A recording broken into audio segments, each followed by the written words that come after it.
عام انتخابات 2024 کا دنگل، ہندو خاتون اور انفلوئنسر بھی میدان میں۔ پاکستان کے عام انتخابات 2024 میں کل 150 جماعتوں کے تقریباً 6500 امیدوار حصہ لے رہے ہیں، لیکن ان میں خواتین امیدوار صرف 5% شامل ہیں۔ آئین صوبائی اور قومی اسمبلی دونوں میں خواتین کے لیے نشستوں کا مخصوص کوٹا مقرر کرتا ہے، لیکن جماعتیں شاذ و نادر ہی خواتین کو اس کے مطابق انتخاب لڑنے کی اجازت دیتی ہیں۔ بین الاقوامی نیوز ایجنسی نے حال ہی میں 3 ایسی خواتین امیدواروں کا انٹرویو کیا جو نہ صرف ان انتخابات میں حصہ لے رہی ہیں بلکہ اپنی کمیونٹی میں تبدیلی لانے کے لیے پرعزم بھی دکھائی دیتی ہیں۔ اسلامی انفلوئنسر زیبا وقار۔ یوٹیوبر زیبا وقار کو آن لائن لاکھوں خواتین فالو کرتی ہیں، لیکن رواں ہفتے وہ پہلی بار الیکشن میں اپنی مقبولیت کو آزمانے جا رہی ہیں۔ پیشے کے اعتبار سے ایک ڈاکٹر ہونے والی یہ اسلامی انفلوئنسر پہلی بار پاکستان کے شہر لاہور سے جماعت اسلامی کے قومی امیدوار کے طور پر الیکشن میں حصہ لے رہی ہیں۔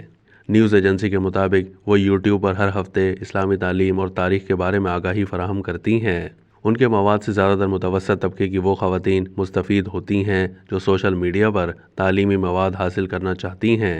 الیکشن میں منتخب ہونے پر وہ خواتین کو درپیش معاشی نقصانات سے بچانا، ان کی پیشہ ورانہ تربیت کو بہتر بنانا اور ہراساں کرنے کے واقعات کو کم کرنے کے لیے مضبوط قوانین متعارف کروانا چاہتی ہیں۔ پشتون خاتون سمر ہارون بلور۔ سمر ہارون بلور المناک حالات میں اتفاقی طور پر سیاست میں آئی ہیں، جنہوں نے اپنے شوہر اور عوامی ورکرز پارٹی کے رکن ہارون بلور کے انتقال کے بعد ان کی انتخابی مہم کو سنبھالا، جنہیں گزشتہ انتخابات سے کچھ دیر قبل عسکریت پسندوں کی جانب سے ہلاک کر دیا گیا تھا۔ 2018 کے انتخابات سے پہلے پارٹی کے بینرز پر ان کا نام یا تصویر تک نہیں چھاپی گئی تھی، اس لیے کہ کہیں قدامت پسند اس ضلع میں نامناسب نہ لگے۔ اس وقت وہ پارٹی کی واحد خاتون تھیں جنہوں نے نوجوانوں کی ملازمتیں بڑھانے کے لیے کئی مردوں سے خطاب کرتے ہوئے پارٹی کے منشور کے بارے میں آگاہ کیا۔ نیوز ایجنسی کے مطابق انٹرویو میں ان کا کہنا تھا کہ مرد ایک نوجوان متحرک اور صاف گو پشتون عورت کو پسند نہیں کرتے۔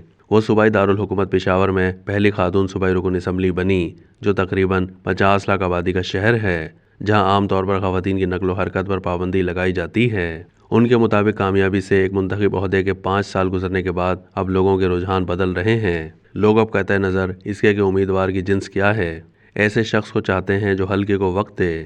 ہندو نوجوان خاتون سویرا پرکاش۔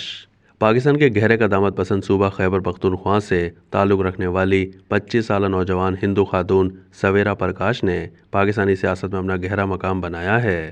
پاکستان پیپلز پارٹی کی خواتین ونگ کی قیادت کرنے والی سویرا اپنے صوبہ خیبر پختونخوا میں صنفی بنیاد پر برقرار امتیاز کو ختم کرنا چاہتی ہیں۔ نیوز ایجنسی کے مطابق ان کا مرکزی دھارے کی سیاست میں پیش قدمی کرنے کا مقصد ایسے تعصبات کا مقابلہ کرنا اور خواتین ووٹرز کی تعداد کو فروغ دینا ہے۔ اس کے علاوہ وہ خواتین کے بنیادی حقوق، تعلیم اور صحت پر کام کرنا چاہتی ہیں۔